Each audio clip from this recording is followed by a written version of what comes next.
Okay, మీ YouTube channel ఎట్లా నడుస్తుంది? బాగుందా? మీరు నాకు ఫస్ట్ ఆఫ్ ఆల్ నాకు దాని ఆన్సర్ చెప్పండి. చూపిస్తాను, నేను తీస్తాను, నేను నాకు అది ఇంటర్వ్యూ అయిపోయినప్పుడు తీస్తాను. ఓకే, సో ఎట్లా ఉంది? ఓకేనా? పర్లేదు. ఇప్పుడు ఓకే, యూట్యూబ్ ఛానల్ పెట్టాలని ఎందుకు అనిపించింది అసలు మీకు? నాకు ఛానల్ ఎందుకు పెట్టాలని, మీరే చాలా దగ్గరికి గెస్ట్ గా వెళ్ళి ఇంటర్వ్యూలు ఇచ్చే స్థాయిలో ఉండగా మళ్ళీ మీకై మీరు సపరేట్ గా ఒక ఛానల్ పెట్టుకోవాలని ఎందుకు అనిపించింది? అంటే ప్రతి చోట మేము వెళ్ళి ఇప్పుడు మీ ముందు 10 మాటలు మాట్లాడినప్పుడు మీలాంటి వాళ్ళకి తెలియదు కదా, ఇప్పుడు మీకు అవగాహన లేదు మా గురించి అని నాకు అనిపించినప్పుడు కొన్ని సందర్భాలు నాకు అనిపించింది ప్రతి ఒక్కరికి వెళ్ళి కూర్చొని 10 మాటలు చెప్పడం కంటే ప్రాక్టికల్గా మా లైఫ్ స్టైల్ ఎలా ఉంటుంది అనేది చూపిస్తే సరిపోతుంది అని చెప్పేసి అని స్టార్ట్ చేశాను. సో అది ఇప్పటి వరకు ఈ విధంగా ఇక్కడి దాకా తీసుకొచ్చింది ఆ ప్రయాణం. ఓకే, ఎంతమంది ఉన్నారు ఫాలోవర్స్ మీకు? 5 lakhs. 5 lakhs మీ సబ్స్క్రైబర్స్ అంతా? అవునండి. ఓకే ఓకే, వాళ్ళందరూ ఏ కంటెంట్ ఇష్టపడతారు ఎక్కువ మీ నుంచి? ఓన్లీ మీ సబ్జెక్ట్కి సంబంధించి మా ట్రాన్స్ లైఫ్ స్టైల్.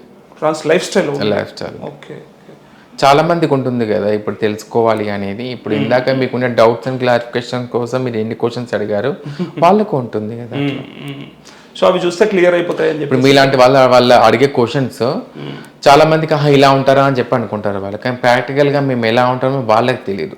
సో అందుకోసమనే పెట్టాను ఛానల్ అది నేను.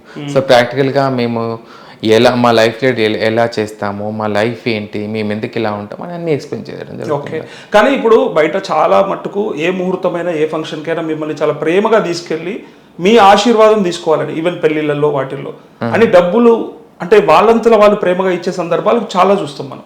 కానీ కొన్ని దగ్గరలో వాళ్ళు బలవంతంగా డిమాండ్ చేస్తున్నారని చాలా ఇబ్బంది పడి అక్కడంతా డిస్టర్బ్ చేస్తూ ఉంటారు కదా. సో అది మీ వాళ్ళ సైడ్ ఏమన్నా మిస్టేకా, లేదంటే వీళ్ళే అంటే వచ్చిన వాళ్ళే నిజంగా ఇవ్వాల్సి ఉంటుందా? అట్లానే ఏం లేదు. మా వృత్తి ఏంటంటే మేము మా బెగ్గింగ్ మా యొక్క జీవనాధారం. మేము వెళ్ళి ఆడి పాడి దీవించి డబ్బులు తీసుకొచ్చుకోవడం మా జీవనాధారం. కొంతమంది మాకు ప్రేమగా ఇచ్చే వాళ్ళు ఉంటారు, కొంతమంది మమ్మల్ని నచ్చి ఎక్కువ ఇచ్చిన అమౌంట్ వాళ్ళు ఉన్నారు, కొంతమంది మేము వచ్చినాం కదా వాళ్ళకి ఇవాళ రూల్ అంతా ఇచ్చిన వాళ్ళు ఉన్నారు, కొంతమంది నచ్చని వాళ్ళు మా మీద అరెస్ట్ చేసే వాళ్ళు ఉన్నారు. అలానే మా దాంట్లో తప్పులు చేసే వాళ్ళు లేరని చెప్పి నేను, కొంతమంది మా దాంట్లో మిస్టేక్ చేసే వాళ్ళు కూడా ఉన్నారు. ఏం మిస్టేక్ చేస్తారంటే వాళ్ళు అంటే లైక్ గట్టిగా మాట్లాడడం అలా ఏమైనా చేసినప్పుడు మా దాంట్లో కొన్ని విధి విధానాలు మా దాంట్లో ఉంటాయి. కొన్ని మేము కూర్చోబెట్టి మాట్లాడడం కానీ వాళ్ళకి పనిష్మెంట్స్ ఇవ్వడం కానీ అలాంటివి మా దాంట్లో ఉంటాయి. అట్లాంటివి కూడా అంతేనా? లేకపోతే అంటే మీ గురువు గారు ప్రయత్నం చేయండి, వెళ్ళండి, ఆశీర్వాదం ఇచ్చి డబ్బులు తీసుకురండి అంటారా? లేదంటే అక్కడ ఏదైనా ఇవ్వకపోతే వాళ్ళ పైన? ఏ గురువైనా సరే మా ట్రాన్స్జెండర్స్లలో వెళ్ళి బలవంతం చేసి డబ్బులు తీసుకొచ్చుకోండి అని చెప్పరు. మాకంటూ కొన్ని పద్ధతులు చెప్పారు. మనం ఒక ఫ్యామిలీ మెంబర్ లాగా వాళ్ళని వెళ్ళి ఆ ఇంటి ఆడబిడ్డగా దీవించి రావాలి, వాళ్ళు ఇచ్చినంతే మనం తీసుకొని రావాలని చెప్పేసి అని అంటాం మనం.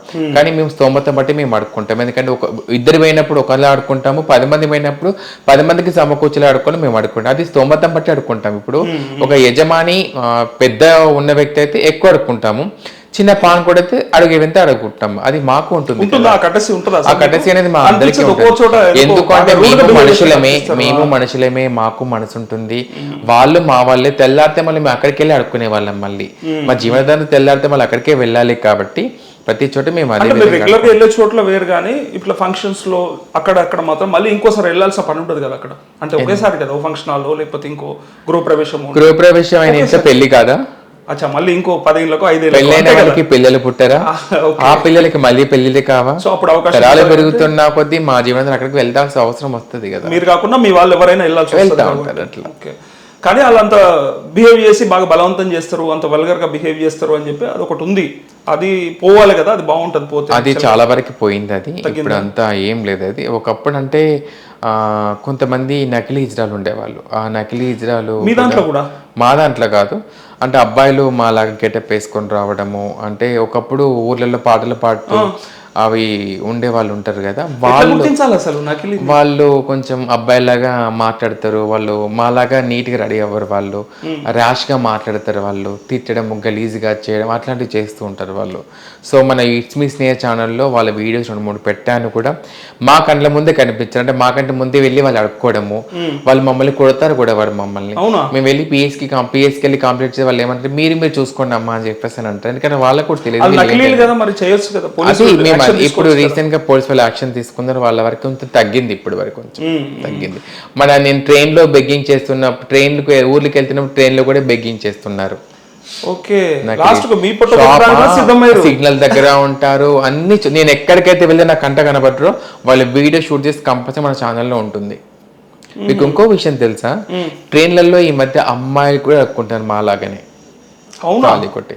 మీరు అన్ని చెక్ చేస్తా అంటున్నారు కదా మీరు, ఒకసారి సికింద్రాబాద్ నుంచి లింగంపల్లి నుంచి వికారాబాద్ వరకు ఆ ఏరియా సైడ్ హిందీ ట్రైన్స్ ఏవైతే ఉంటాయో ఒకసారి మీరు ట్రావెల్ చేయండి. మీరు ఒక 1 వీక్ చూస్తుంటాము, వరంగల్ వెళ్తుంటే కూడా ఒక 1 వీక్ ట్రావెల్ చేయండి. అమ్మాయిలు కూడా తాళి కొట్టి అడుక్కుంటున్నాను మాలాగా, విత్ ప్రూఫ్తో సహా నా దగ్గర ఉంది, నా దగ్గర వీడియోలతో సహా ఉన్నాయి. కానీ అమ్మాయిల వీడియోస్ నా ఛానల్లో నేను పెట్టలేదు, ఎందుకంటే ఆడవాళ్ళంటే మాకు రెస్పెక్ట్, మాకు వాళ్ళని మేము గౌరవిస్తాం, ఒక తోబుట్టులో మేము గౌరవిస్తాం వాళ్ళని.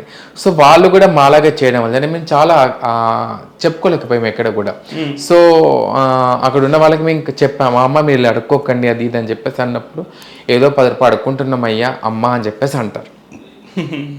చూడండి ఇక్కడ మాలాగా లేబడతామని చెప్పి అసలు మేము లేబట్టము, అలా చెయ్యడము అట్లా చేసేటోళ్ళు డూప్లికేట్లా అంటే మా దాంట్లో ఏదైనా సమస్య వచ్చినప్పుడు, ఏదైనా గొడవ జరిగినప్పుడు, ఏదైనా మాకు మేము పోతాం మేము చేసుకుంటాం తప్ప మేము ఎక్కడో చీర లేబట్టి అడుక్కునే రోజులు మా దగ్గర లేవు. అలా చేసిన వాళ్ళంతా మీ వాళ్ళు కారా? నకిలీ ట్రాన్స్జెండర్స్ చేసే పనులు అవన్నీ. నిజమైన ట్రాన్స్ ఎప్పుడు కూడా ఒక చీర లేపి చూపించేంత అడుక్కునేంత దౌర్భాగ్యం మాకు లేదు. ఓకే, సో వాళ్ళంతా నకిలీలు అనుకోవాలి. చెప్పాను కదా, అమ్మాయిలు కూడా ఇలాగే చేస్తారని చెప్పేసి అన్నాను. ఒకవేళ నకిలీ అని మేము గుర్తిస్తే అంటే కామన్ పబ్లిక్ ఎవరికి కంప్లీట్ చేయొచ్చు. ఓకే, మీ వాళ్ళకి చెప్తే మీరేం పట్టించుకోరు? అక్కడ మా వాళ్ళు కనుక ఒకవేళ పక్కన ఉంటే మేము వెళ్ళి పిఎస్ వాళ్ళకి మీ హ్యాండ్ అవుట్ చేస్తాం. ఒకవేళ అక్కడ మేము లేని చోట ఒకవేళ ఉంటే వాళ్ళు పిఎస్కి హ్యాండ్ అవుట్ చేయొచ్చు. అలా చాలా మందిని అప్పచెప్పి మేమే తీసుకెళ్ళి అప్పచెప్పినవి కూడా ఉన్నాయి నకిలీ వాళ్ళని. సో లాస్ట్ కు మీ ఆదాయాన్ని కూడా కొలగొట్టడానికి సిద్ధమైపోయి ఇట్లా కూడా తయారైంది డూప్లికేట్ అంటే. సో వాళ్ళకి సిగ్గు అనిపించదా మరి అసలు మేమెందుకు ఈ పని చేయడము, మిమ్మల్ని అనుకరించి? ఒకప్పుడు ఊర్లలో వాళ్ళు వెనకట పాటలు పాడుతూ ఊర్లలో అవి వేషాలు వేసుకునే వాళ్ళు. ఇప్పుడు టెక్నాలజీ చేంజ్ అయిపోయింది, అవి ఏవో చూడట్లేదు. ఇప్పుడు వాళ్ళ వృత్తి ఏంటి, ఆ వేషాలు వేసుకొని వచ్చి రోడ్డు మీద అడుక్కుంటున్నారు ఇప్పుడు. ఓకే, సో మీకు ఏమైనా గవర్నమెంట్ నుంచి సపోర్ట్ ఉండిందా? ఒకప్పుడు గవర్నమెంట్ సపోర్ట్ ఏం లేదు, ఇప్పుడు మాత్రం గవర్నమెంట్ సపోర్ట్ ఉంది మాకు. అండ్ బస్సులలో మాకు ఫ్రీగా టికెట్ కల్పించారు, మాకు కూడా వచ్చేసింది. ఇప్పుడున్న గవర్నమెంట్ కొంతవరకు సపోర్ట్ దొరికితే మాకంటే ఇక్కడ బోర్డు కూడా ఫామ్ చేయడం జరిగింది. సో ఇంకా అంటే ఒక్కొక్క ప్లేస్మెంట్ దొరుకుతుంది. సాఫ్ట్వేర్ కంపెనీ ఎలా దొరికిందో ఒక్కొక్క చోట దొరుకుతుంది, రిసీవింగ్ అని దొరుకుతుంది. ఇప్పుడు కొంత మార్పు అనేది వస్తుంది, ఎందుకంటే గవర్నమెంట్ నుంచి సపోర్ట్ ఉంటే ఇంకా మీకు అడిషనల్ అడ్వాంటేజ్ కదా. ఇంకా ఏమైనా జాబ్స్ లో కానీ నోటిఫికేషన్స్ లో కానీ మీరు కూడా అప్లై చేసుకోవచ్చు అన్నప్పుడు. సో అట్లా నాకు ఒక ఆన్సర్ మీరు ఇంకా చేయలేదు. ఇంకా చెప్పండి, ఎవరో నాకు ఉన్నారని చెప్పేసి అన్నారు కదా, అది లేదు ఇందులో చూపిస్తే బాగుంటది. ఇప్పుడు చూసే వాళ్ళు వేరే విధంగా అనుకుంటారు కదా, సో నాకు ఇది చూపించండి ఫస్ట్. అవసరమైతే ఆ క్లిప్ నేను దాంట్లో పెడతా వెతికి. కానీ నేను కొన్ని ఇంటర్వ్యూస్ చూసాను మిమ్మల్ని ఇందాక వచ్చేటప్పుడు, టకటక చూస్తుంటే కొన్ని కామెంట్స్ ఉన్నాయన్నమాట. అదే తనకు పార్ట్నర్ ఉన్నారు అని చెప్పి కామెంట్ ఉంటే, అరే ఉన్నప్పుడు మరి ఇంకేంటి హ్యాపీ కదా అని అనుకున్నాను. అది జనాలు 100 అంటారండి, వాళ్ళ మాటలు మనం ఎప్పుడు పట్టించుకోవద్దు. ఒక మంచి మీద ఎలా రాలేసి ఇవన్నీ పక్కకి నెత్తారని చూస్తారు. ట్రాన్స్జెండర్స్ కూడా ఈ జనాలు ట్రాన్స్జెండర్స్ ని కూడా వదలట్లేదు. యూట్యూబ్ లో ఫేమస్ అయినంత మాత్రమే ఇలా నాకు పార్ట్నర్ అని చెప్పేసి అని అనేస్తారు. సెలబ్రిటీలకు ఉన్న బాధనే అది కదా.